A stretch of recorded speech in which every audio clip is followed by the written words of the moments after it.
In the days when kings ruled over nations and gold flowed like rivers from distant lands, there lived a man whose mind had been sharpened beyond the understanding of princes. Solomon, son of David, sat upon a throne where tribute arrived daily from kingdoms that stretched beyond the horizon. The silver came in ships from Tarshish, the gold in caravans from Ophir, and precious stones in the hands of merchants who traveled for months to reach Jerusalem. Yet none of this abundance belonged to the king in the way that a shepherd owns his flock or a farmer owns his field.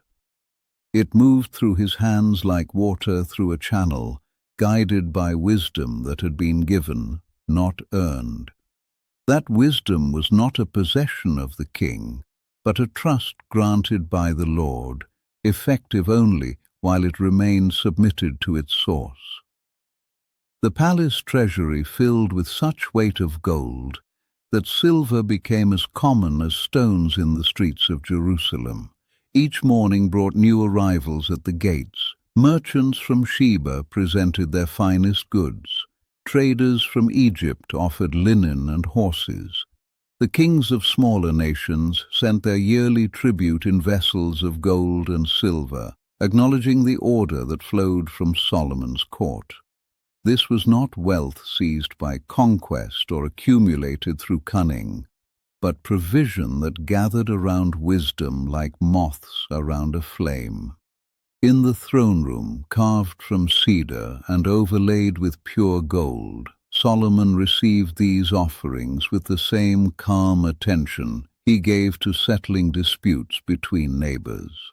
The wisdom that enabled him to discern between right and wrong in the matters of common people also guided his hand in managing the flow of nations' wealth. He knew which tribute to accept and which to redirect. He understood when to store grain and when to distribute it. He recognized the seasons for building and the seasons for conserving. The Queen of Sheba, having heard reports of this wisdom, traveled from the ends of the earth to test him with hard questions. She brought with her a caravan laden with spices, precious stones, and gold in quantities that would have enriched any other kingdom.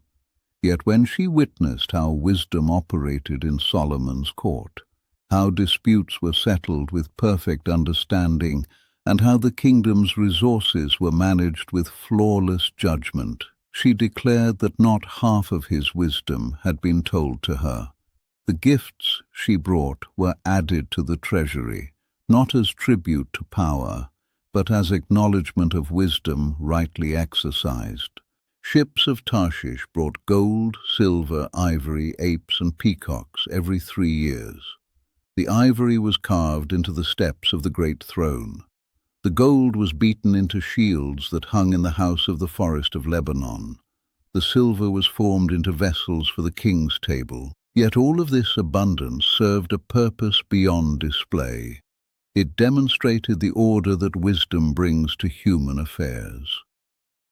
When wisdom guides the hand that manages resources, prosperity follows naturally, like fruit from a well-tended tree. Solomon's daily provision included 30 measures of fine flour, 60 measures of meal, 10 fat oxen, 20 oxen from the pastures, 100 sheep, plus deer, gazelles, roebucks, and fatted fowl.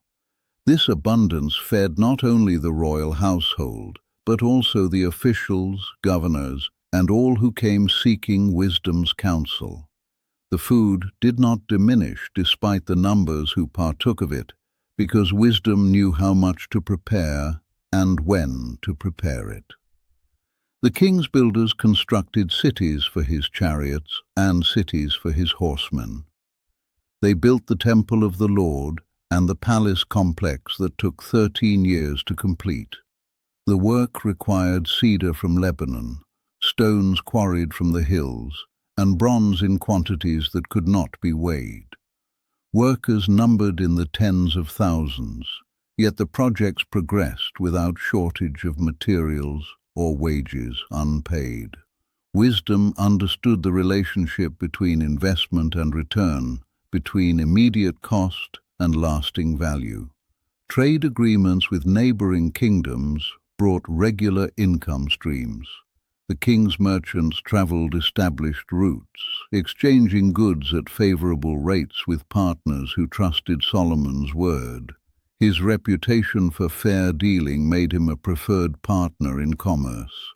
Kingdoms sought trade relationships with Israel, not merely for economic advantage, but because transactions conducted under wisdom's guidance proved profitable for all parties involved.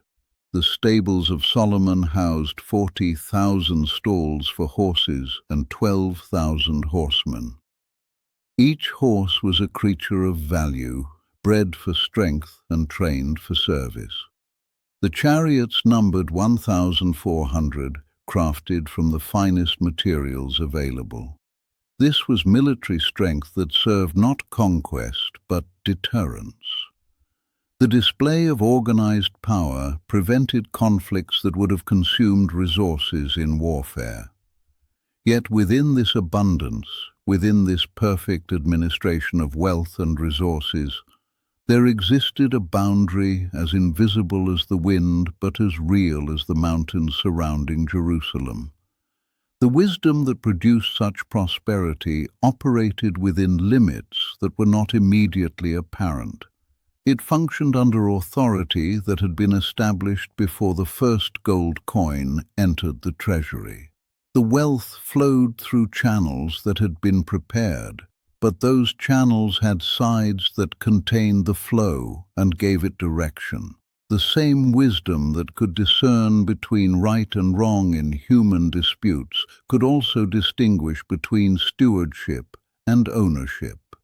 It understood that the gold in the treasury, the silver in the storehouses, and the abundance at the royal table were not possessions to be consumed at will, but resources to be managed according to principles that transcended personal desire. The boundary was not a restriction imposed from outside, but a recognition built into wisdom itself. For many years this boundary held without strain. Solomon's wisdom increased, and with it the prosperity of his kingdom. The tribute continued to arrive from distant nations. The trade agreements multiplied. The building projects reached completion without overextending the royal treasury. The daily provision never fell short. The people of Israel dwelt safely, each under his vine and fig tree, from Dan to Beersheba. The kingdom experienced peace on all sides. During this time, visitors came continually to hear Solomon's wisdom. They brought gifts commensurate with their appreciation for the counsel they received. These offerings added to the royal treasury without strain on the giver or burden on the receiver. The exchange was natural, like water seeking its level. Wisdom provided value, and value was acknowledged with gifts freely given. The king's understanding extended beyond human affairs to encompass the natural world. He spoke of trees, from the cedar in Lebanon to the hyssop that grows out of the wall. He spoke of beasts, birds, creeping things, and fish. His knowledge attracted scholars from distant lands who came to learn and remained to serve. Their presence enriched the court with diverse perspectives and specialized skills, adding intellectual capital to the material abundance already present. Solomon's proverbs became known throughout the nations. His songs numbered 1,005. The wisdom contained in these compositions drew people from every kingdom, each hoping to gain understanding that would benefit their own affairs. Some came seeking solutions to political problems. Others wanted guidance in personal relationships. All found in Solomon's court a standard of wisdom that illuminated their concerns. The temple Solomon built for the Lord became a wonder of the ancient world. Its walls were lined with pure gold. Its furnishings were crafted from precious metals and rare woods. The altar of incense was overlaid with gold, as were the cherubim in the inner sanctuary. The two pillars at the temple entrance were made of bronze, each containing more metal than most kingdoms possessed in their entire treasuries. Yet all this splendor served a purpose beyond magnificence. It reflected the value placed on maintaining proper relationships with the source of all abundance. The palace complex that housed the king and his court required materials from many nations: cedar from Lebanon, gold from Ophir, silver from Tarshish, and precious stones from merchants who traveled the known world. The construction employed skilled craftsmen whose expertise had been developed over generations. The result was not merely a residence, but a statement about the proper ordering of human society under wise leadership. But as the years accumulated like layers of sediment in a river, something began to shift in the relationship between wisdom and its administration. Nothing in this shift began with ignorance, but with wisdom continuing after submission quietly loosened. The distinction between managing abundance and possessing it grew less sharp in the king's understanding.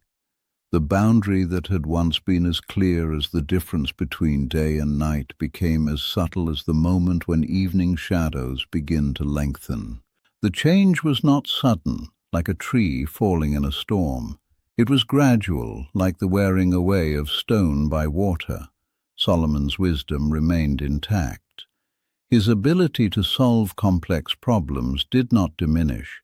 His understanding of human nature continued to astound visitors to his court, but the restraint that had guided the application of wisdom began to weaken, like a rope that loses its strength through exposure to weather. The king began to accumulate wives from many nations: Moabite, Ammonite, Edomite, Sidonian, and Hittite women, in addition to Pharaoh's daughter. These marriages served diplomatic purposes, cementing alliances and securing trade agreements. Yet they also represented a multiplication of connections that drew the king's attention in many directions simultaneously. Each wife brought her own customs, her own expectations, and her own understanding of how wealth should be employed. Where once Solomon had received tribute and gifts with the detachment of a steward managing resources for another, he now began to respond to the preferences and pressures of multiple households. The silver that had been stored for times of need was now allocated for immediate comforts. The gold that had been reserved for projects of lasting value was now fashioned into ornaments for temporary display. The horses that had once numbered according to strategic necessity now multiplied beyond any defensive requirement. The chariots increased, not because the kingdom faced greater threats, but because possession had become separated from purpose. The stables expanded not to house animals needed for protection, but to contain symbols of unlimited acquisition. Solomon's building projects continued, but their character changed. Where once construction had served the needs of the kingdom or the requirements of worship, now palaces arose to accommodate the growing households of multiple wives. Gardens were planted not to feed the people or serve the temple, but to satisfy the aesthetic preferences of queens accustomed to the luxuries of their native lands. The merchants who had once brought goods for specific needs now arrived with exotic items chosen for their rarity rather than their utility. Peacocks wandered the palace grounds, not because they served any purpose, but because their beauty pleased eyes that had grown accustomed to abundance. Ivory was carved into decorations that served no function beyond demonstrating the availability of expensive materials. The feast at Solomon's table expanded beyond the needs of the royal household and the requirements of hospitality. Exotic foods were prepared not because they provided superior nourishment, but because their cost demonstrated unlimited resources. Wine flowed not to refresh those who served the kingdom, but to satisfy appetites that had learned to expect continuous indulgence. Trade agreements, once negotiated to benefit all parties involved, now reflected the king's desire to obtain whatever captured his attention. If a distant land possessed something novel, arrangements were made to acquire it regardless of its practical value. The relationships that had been built on mutual benefit began to tilt toward satisfying Solomon's expanding desires.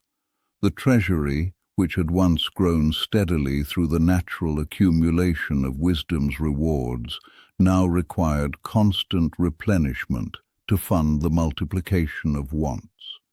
Taxes that had been light because the kingdom's needs were modest became heavier as the royal household's appetites expanded. The people who had once prospered under wise leadership now labored harder to support consumption that served no purpose they could understand. The boundary that had once channeled wisdom's application began to crack like a dam under increasing pressure.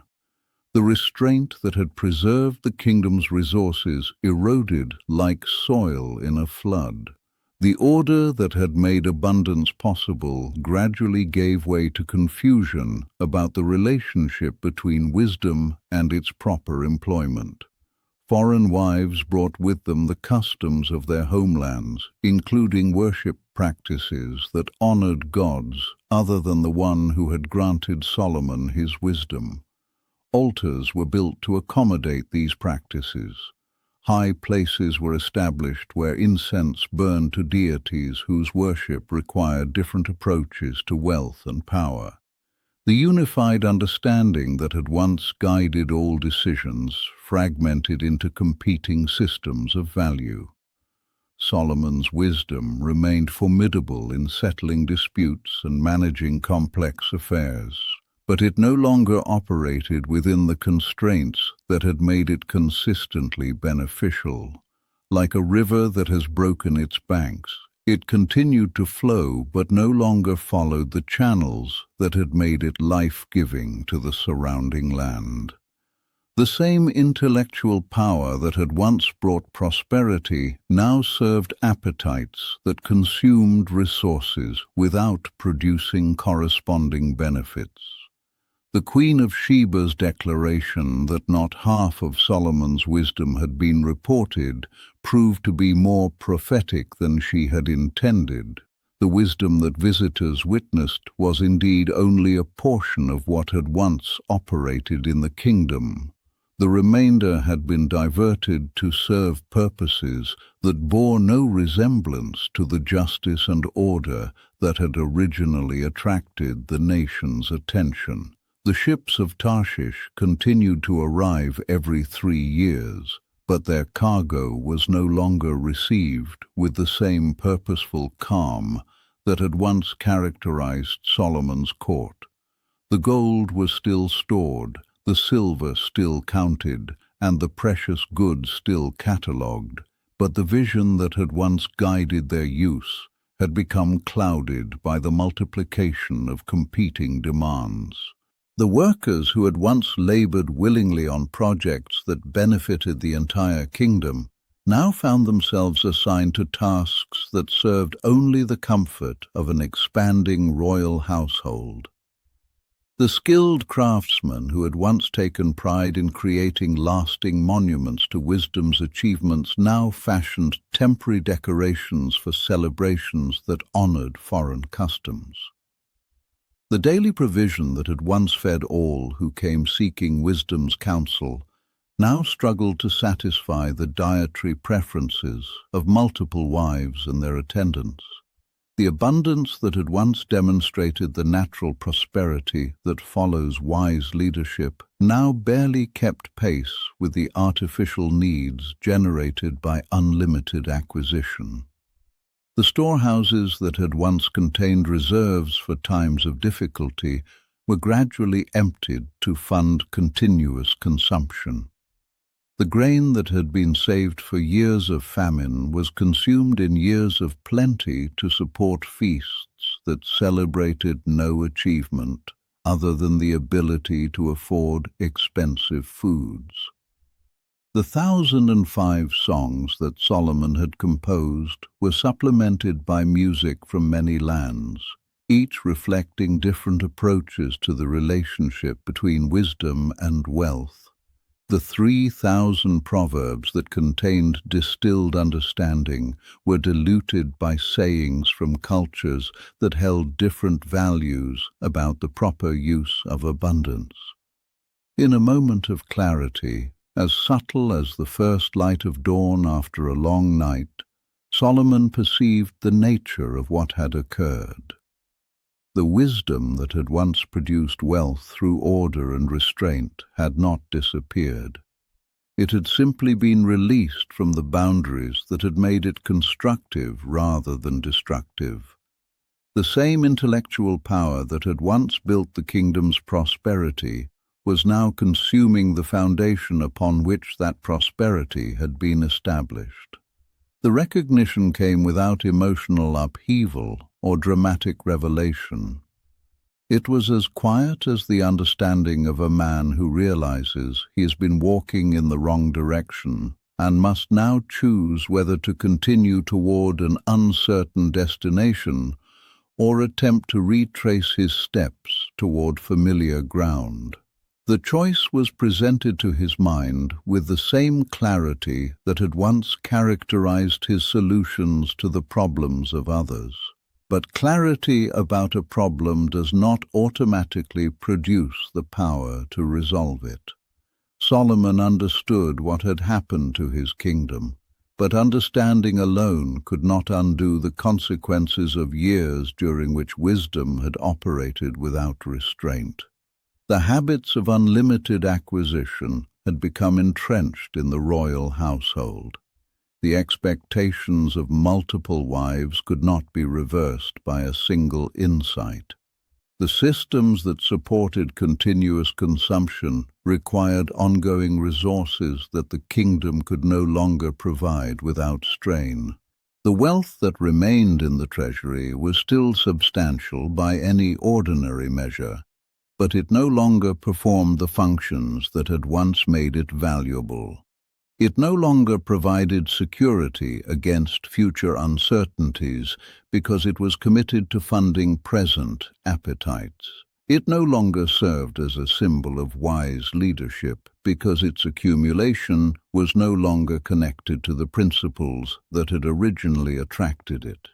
The gold in the storehouses had not lost its material properties.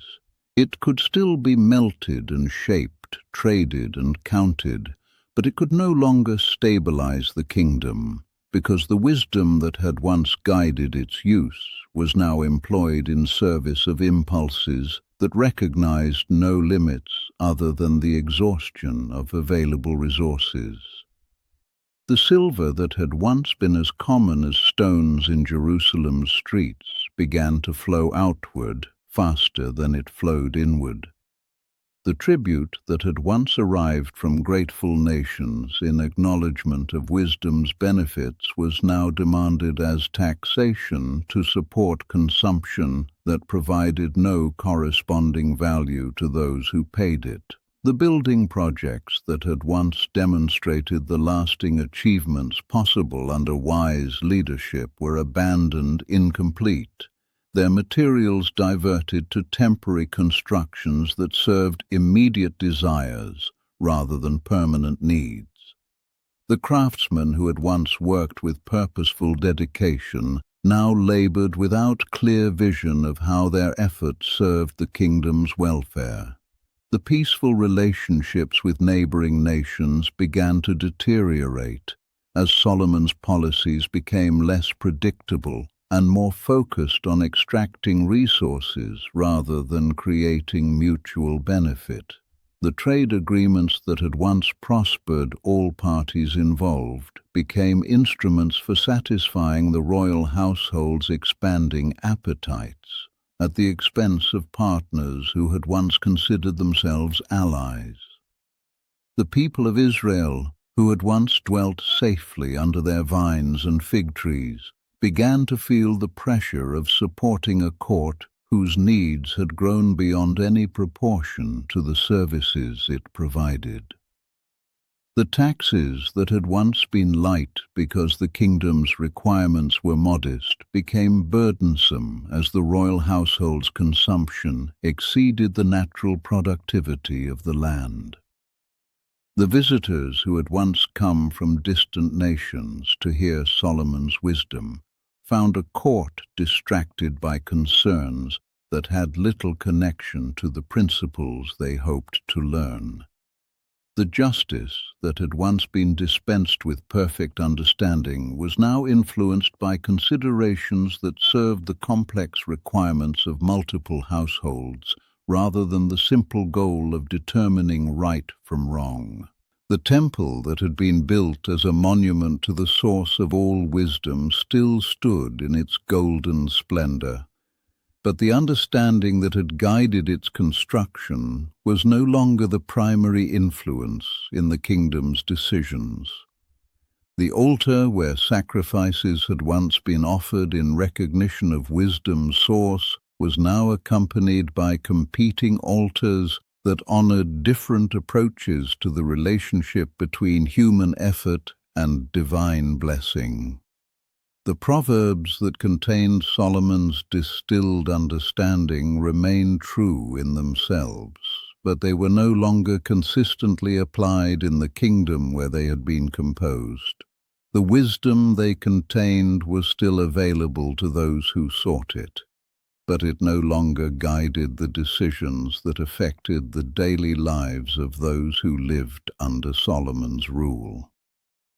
And so the kingdom continued, sustained by the momentum of its earlier achievements, but no longer growing in the prosperity that had once attracted the attention of the world. The wealth that remained was like a fire consuming its own fuel, bright for a time, but inevitably destined to burn itself out unless it found new sources of nourishment. The same wisdom that had once built the kingdom's greatness was now dismantling it, not through malice or error, but through the application of unlimited intelligence to purposes that recognized no boundaries other than their own satisfaction. The mind that had once solved the problems of nations was now creating problems that no amount of cleverness could permanently resolve. In his later years, as the weight of understanding settled upon him like dust from a long journey, Solomon recognized the nature of the transformation that had occurred. Wisdom had indeed produced wealth, just as he had once promised in his Proverbs. But wealth divorced from the restraints that had originally channeled wisdom's application had become an instrument of its own destruction. The gold remained gold, the silver remained silver, and the precious stones retained their beauty. But they no longer served the purposes that had justified their accumulation. They had become ends in themselves rather than means to achievements that outlasted the materials from which they were constructed. The abundance that had once flowed through the kingdom like a river bringing life to everything it touched had become a flood that eroded the very foundations it had once strengthened. The prosperity that had once demonstrated the benefits of wisdom rightly applied now illustrated the consequences of intelligence unleashed from the principles that had made it constructive.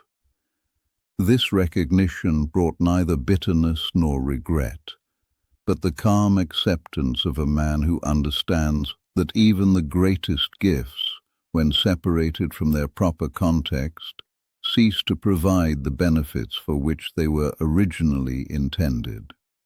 Wisdom without boundaries becomes folly. Wealth without purpose becomes burden. Knowledge without restraint becomes confusion. Wisdom was never the problem. Separation from the one who defines its purpose was. The Chronicles of Solomon's reign thus became a record of both achievement and decline, demonstrating that the same capabilities that build kingdoms can also destroy them when they are applied without reference to the principles that originally made them effective. The story contained no villain other than the gradual erosion of understanding about the relationship between gift and responsibility, between capability and constraint. The gold that had once flowed into Jerusalem from the ends of the earth continued to arrive for a time, but it no longer accumulated in the treasury. It passed through the kingdom like water through a broken vessel, unable to be retained because the wisdom that had once guided its storage and use was now employed in service of appetites that knew no satisfaction other than their own perpetual expansion. These are the chronicles of wealth, not as men admire it, but as wisdom was entrusted to carry it. The next account remains here for those who stay,